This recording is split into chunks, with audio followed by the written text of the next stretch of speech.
Lots to get to on a Monday. Corbet's Corner. Boston College remains undefeated. The Cardinals win a franchise record 16 straight. Hell, even the Falcons won. Let's go. The boys are buzzing. We've got lots to get to. Starting with death, taxes, and a Green Bay win behind Rodgers with less than half a minute to go.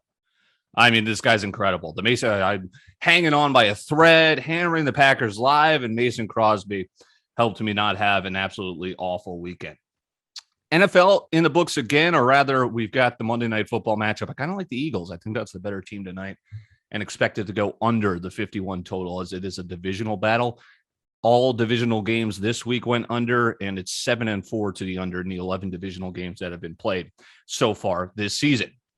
I think there are three teams at the top of the NFL right now.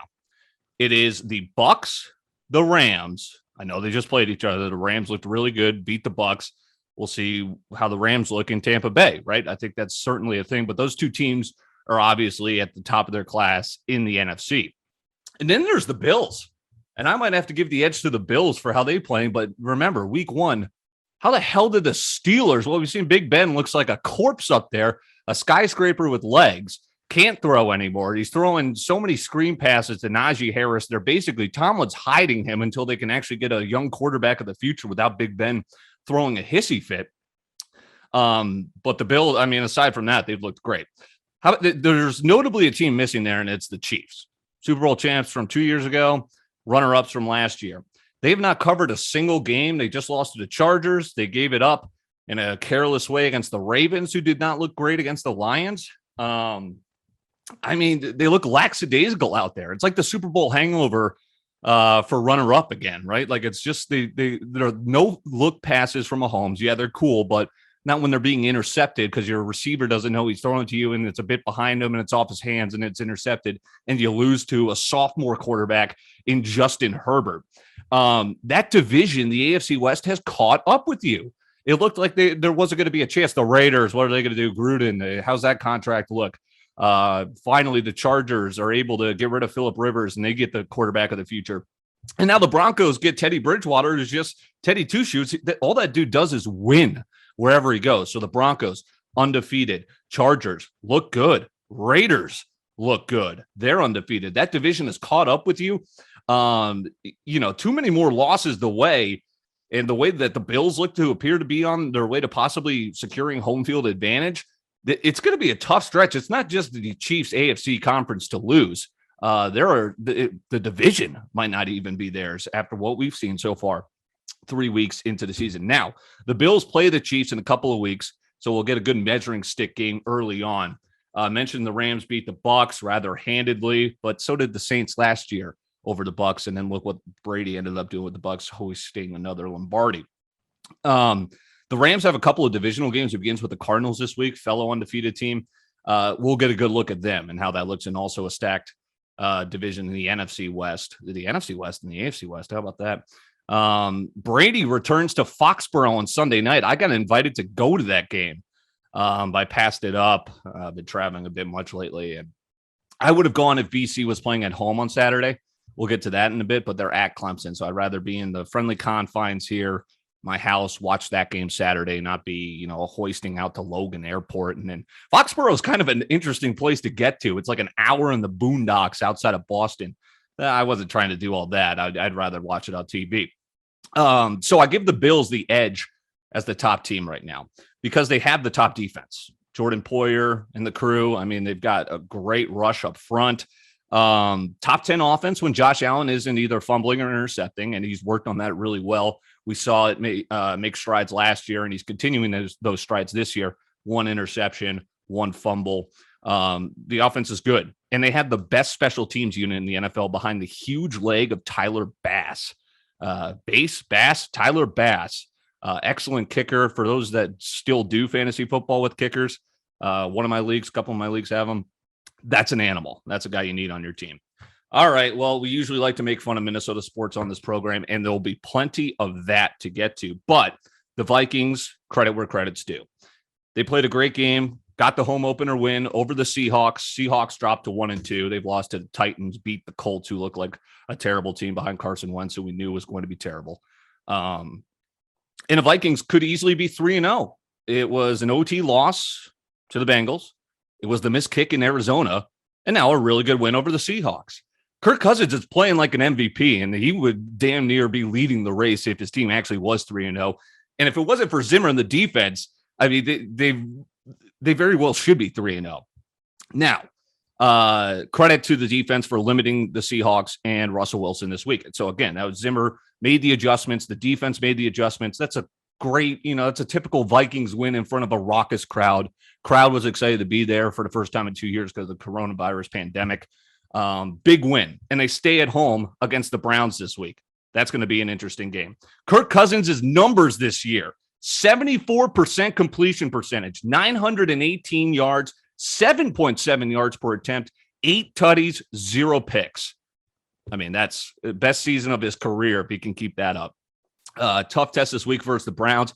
Football Power Index has the Vikings. That's ESPN.com's Football Power Index. They have the Vikes going 9-8, in terms of how they have them going for the rest of the season.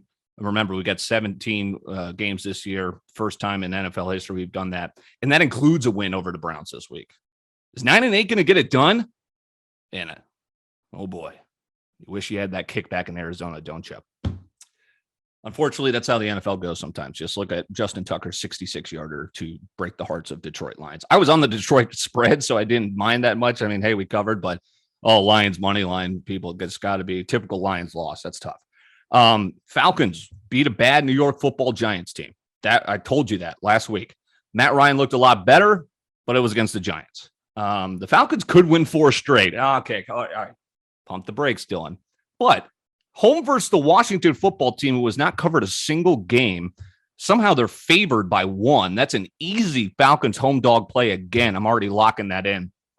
And then you're home versus the Jets, who are probably not going to cover a game coming into this. And then at the Dolphins, who I still think will be without Tua. They looked okay against the Raiders, but they still ended up losing. Those are all winnable games. And yes, I know I'm biased, but that is, hey, we usually lose that game against the Giants. I was still foolishly hopeful and turned out to be successfully right there. So let's see if we can keep it going. Home dog Falcons are going to beat the football team. They could potentially go to 4-2 before they have a couple of divisional games. ESPN's Football Power Index is not a believer. Shocker. It has the Falcons going 4-13. Well, let's see if maybe we can deter that. Saquon Barkley is not good. Now I'm going to go into a little NFL tangent here. And I would love to be the GM of multiple sports, multiple teams, but of course I'm just a fan who likes to overanalyze a sport and et cetera. So again, take whatever I say is with a grain of salt. But Saquon Barkley is not good in my opinion. If I was an NFL GM, I would never draft or pay a running back unless it's Derrick Henry. He is literally my only exception just because that guy is a mammoth of a human and he runs like a gazelle. Too many injuries, short careers, bad investment, bad business. You could put anyone with speed and a catching ability in the backfield and just throw it. Use draft picks and money on more valuable positions. The quarterback's the name of the game. Cornerback also. Receivers turning into more valuable than running back. I just don't get it. Look at some notable busts in the last 10 years, the last decade, okay? Trent Richardson, selected number 3 overall by the Browns in 2012. One of the biggest busts in NFL history. Todd Gurley, number 10 in 2015, looked like a fantasy superstar, looked like an MVP. He's out of the league 6 years later. Ezekiel Elliott, number 4 overall in 2016, signs a huge contract after holding out.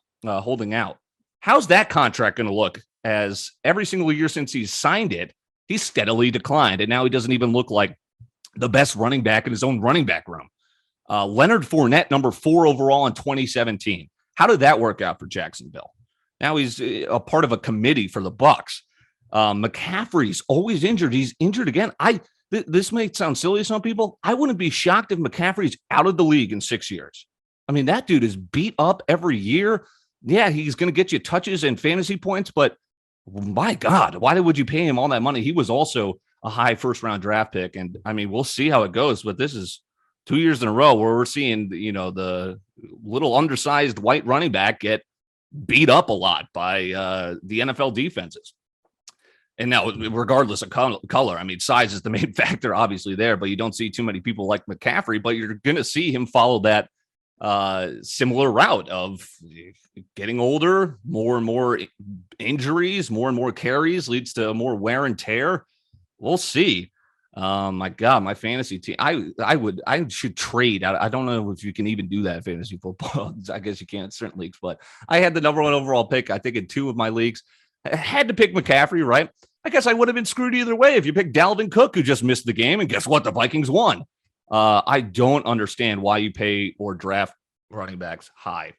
So again, Saquon Barkley, he went number 2 in 2018. He looks like a shell of himself since getting injured last year and coming back from that injury. What is, do you think maybe could have gone with someone else there at 4 if you were the Giants? Again, this is all kind of perspective, and it depends on your philosophy. But in my opinion, this is what I would do. I would not touch a running back like these teams have. In that same draft, Rashad Penny and Sony Michel, both first-round picks. Huh? Sony Michel no longer with this team. I don't even know what Rashad Penny's doing. He's certainly not doing much behind Chris Carson, if he's even on the Seahawks still. Travis Etienne, first-round pick this year, injured before he even plays a single NFL snap.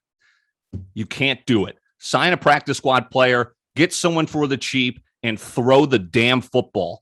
No one pounds the run anymore. That is an archaic NFL strategy. Let's flip from the NFL to college football. And we got to start with Boston College. I think BC is going to take out Clemson in Death Valley.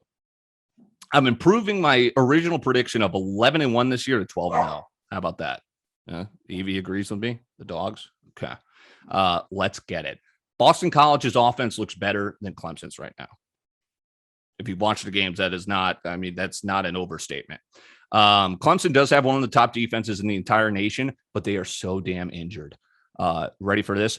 Former top overall prospect, Brian Breesy, he is out for the year. It was announced today. So now both their starting defensive tackles coming into the year, out. Skalski, their legendary linebacker, is always injured, banged up.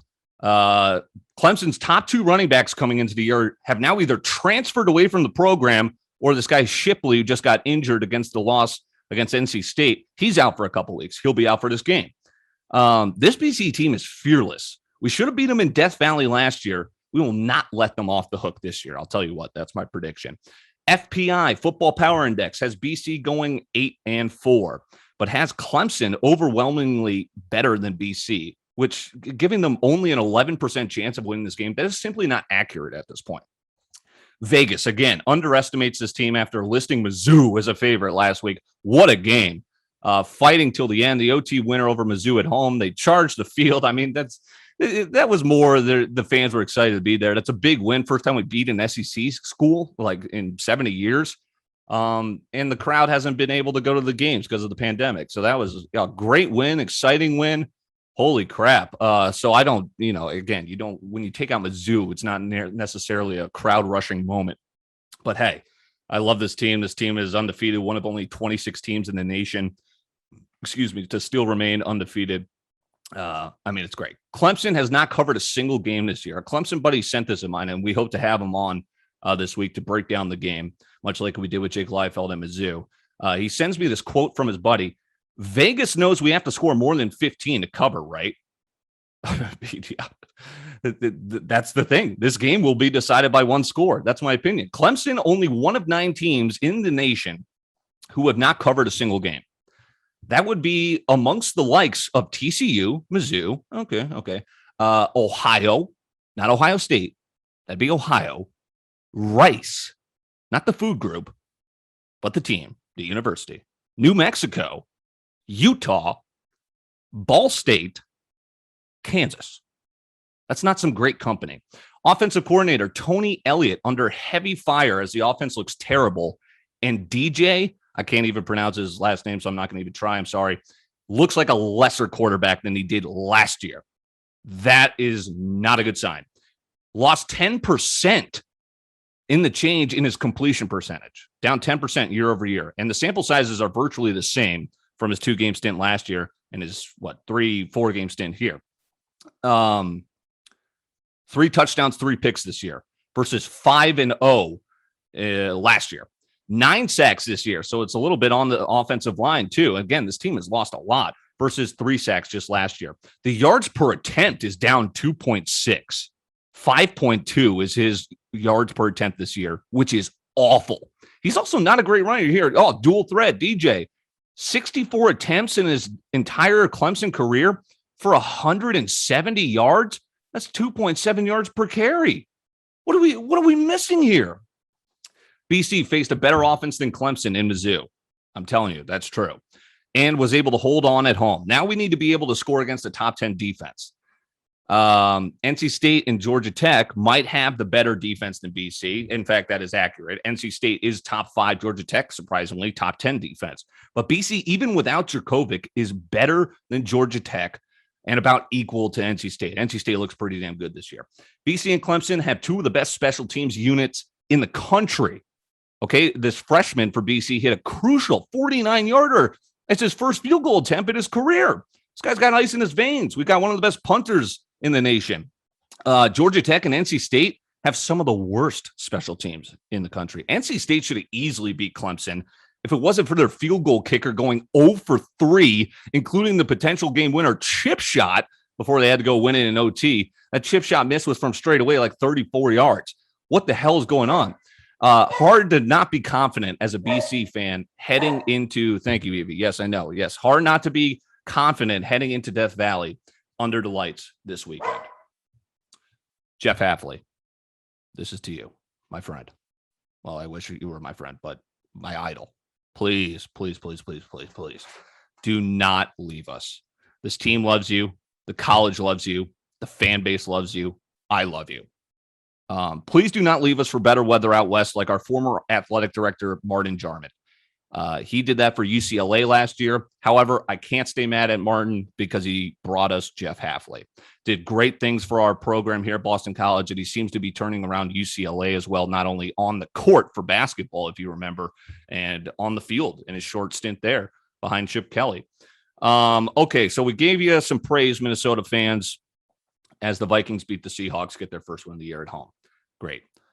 How'd your Gophers do? Oh, my God. I'm not going to let you slide on this. The Gophers lose on home. I'm not going to let myself slide on this because I thought the Gophers were going to win 6 straight. And, of course, in the most Minnesota sports way possible, they lose on homecoming to Bowling Green, who were more than 30-point underdogs. And if you were feeling a bit spicy and put a little bit of sprinkle on the Falcons of Bowling Green money line, that would have paid out 28-1. The Gophers could have had the chance, as I said, to win 6 straight, but of course they Minnesota sported themselves. Why the hell would USC want PJ Fleck? I've been asking that question for years, and now this is kind of just the final stamp of approval or disapproval in this case of I don't think PJ Fleck's a good coach. Good Lord. Tanner Morgan looks worse than how Dennis Grissel played against Temple 2 weeks ago. How do you only throw 13 times when you're losing at home to Bowling Green? That makes 0 sense to me. Now, for what it's worth, the Falcons, they didn't even play well, but they're 4-0 against the number. That's impressive for them. The Gophers lost to 2 former Boston College discards. We threw him. Matt McDonald, quarterback, wasn't even sniffing playing time. He's Bowling Green's quarterback. Scott Loeffler, our former coordinator under the Adazio era. I mean, hey, good for them. They're 4-0 against the number. A huge win against Minnesota. But now Gopher Nation, what is in store ahead? Football Power Index has you going 3-9. Is that a fireable offense for PJ Fleck? I thought you were supposed to row the boat. You're supposed to build off of 2 years ago, not completely collapse this year. How's that buyout looking? Are you even going to be able to afford to fire PJ Fleck? That is something to keep an eye on. The Gophers, absolutely classic Minnesota sports moment, losing Bowling Green at home during homecoming. Notre Dame can do something. An unimpressive 4-0, right? You know, you had the Toledo game, you had the FSU game. Those did not look like good wins, and they still don't. And that includes the beatdown of Wisconsin, who I thought was a terrible team also. I mean, it's basically the AP. Vegas felt otherwise, I guess, but I haven't really thought Vegas has been on the money for college football so far. But Notre Dame's undefeated, and that's what matters. A win's a win. Now it's at home for Cincinnati. That's going to be one of the games of the week. At Virginia Tech, they don't look great. They looked sloppy against an FCS school in Richmond. At home versus UNC, who's lost to Virginia Tech and now Georgia Tech this past week. Yikes. Those three games are interesting, but other than that, Notre Dame could run the table again. I mean, why not? USC's on the schedule. Look what USC just did at home against Oregon State. They've got a quarterback dilemma. They don't have a head coach right now. If they could keep up healthy quarterback play, that's going to be the key issue for Notre Dame going forward. But how about this guy, their backup, Drew Pine, former New Canaan Ram, my old stomping ground? He looks very solid. BC wanted him, but he spurned us for ND. That'll wrap up college football as we look forward to another great weekend. BC, Clemson, Notre Dame, Cincinnati, Arkansas. We got to get another update from our guy Andy Stoops after we both predicted Arkansas wins, takes out Texas A&M. They head to Georgia. Arkansas hasn't lost a cover yet, but Georgia's Georgia. That's going to be interesting. We'll hopefully hear from Andy Stoops coming up this week. The St. Louis Cardinals. Unbelievable. The Cardiac Cards. 16 in a row. And Dan McLaughlin, credit to you, sir. One of the best play-by-play guys in the business. Coining the phrase, the run in 21. Love it. Love it. Not unlike 11 and 11, huh? It's got to be destiny, right? Franchise best win streak. Best win streak in the National League since 1951. That's 70 years, folks. When the New York Giants went on to win the pennant in that 1951 season. 31 homers and 16 wins. I mean, the Cardinals usually don't have power, right? But now they've got O'Neill, Goldschmidt, Arenado. The power's there. Looks like we're going to head to LA or San Fran for the wild card. And if you win, it's going to be heading to one of those two places as well. Dodgers currently 2 games back of the Giants as we are in the final week of the MLB regular season. I think the Dodgers are still the best team in baseball, the defending champs, but crazier things have happened in the 1-game wild card. And if we take out the Dodgers, the Giants, Brewers, Braves do not scare me. So Cardinals, we'll see. They're off tonight. See how long this win streak can go. They basically locked up the wild card. Brewers already took the division, but again, a magical September for your St. Louis Cardinals. Didn't know if they could do it. I knew September is always a magical time. You could go on a run. I was theorizing, but I didn't. This team was playing 500 ball the entire season, and something magic happened. And credit to that locker room, credit to that roster. Lester and Happ have turned out to be better than expected pickups at the deadline. I was expecting us to they were terrible and et cetera, but you've got veteran arms now eating innings and winning games. So, my applause goes out to the Cardinals. They must have known what they were doing, certainly. So let's see what we can do, not only the rest of September, but into October. The USA destroys Europe in the Ryder Cup on home soil. And just kind of breaking it down, it was just a flat out better roster. I mean, people look at that line, USA is favored. Europe's won 9 of the last 12, so they've been dominating. But this roster was just, in hindsight, I'm like, how the hell? This shouldn't have even been close. And it wasn't. 19-9 rout in front of an insane crowd. These guys are doing shotguns. I mean, what an event. Hopefully we can talk to Eddie Kortz this week about what it was like being there as he was on the grounds, so to speak, boots on the ground. I mean, Justin Thomas, Xander Schauffele, Patrick Cantlay, who just won the FedEx Cup, Brooks and Bryson squash the beef. Bryson DeChambeau drives the green and eagles on the final day on hole 1. Spieth, DJ, last year's FedEx Cup winner, Morikawa, Daniel Berger, Tony Finau, Harris English, and Scotty Scheffler. Europe just had John Rahm and Rory, who played like ass most of the weekend. Shane Lowry, Sergio Garcia, Ian Poulter, Paul Casey, Tommy Fleetwood. I mean, those are names, but they're not in the league of the entirety of the USA roster. Fleetwood's a bust.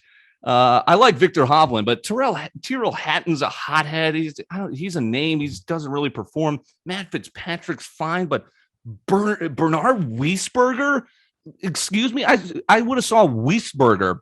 If I knew he was on the Europe team, I would have put my entire house, the deed to my house on the USA. 19-9 rout for the USA in the Ryder Cup. And we're not done bashing on the Minnesota sports town. Again, Vikings, hey, you got to win. Good job. All right, clap it up. Gophers, embarrassing loss. How about this? I'm not letting you slide here. I'm probably the only guy who has this on my radar, right? The Minnesota Lynx lose in the WNBA second round at home as a 4.5-point favorite against the Chicago Sky, and you lose by 13. Glenn Taylor just can't get this dude. The Lynx have had a storied franchise. Hey, I guess that's the one bright spot that Glenn Taylor's done for this freaking city. But the Lynx had a good team this year, and they just got blitzed at home. Minnesota sports strike again.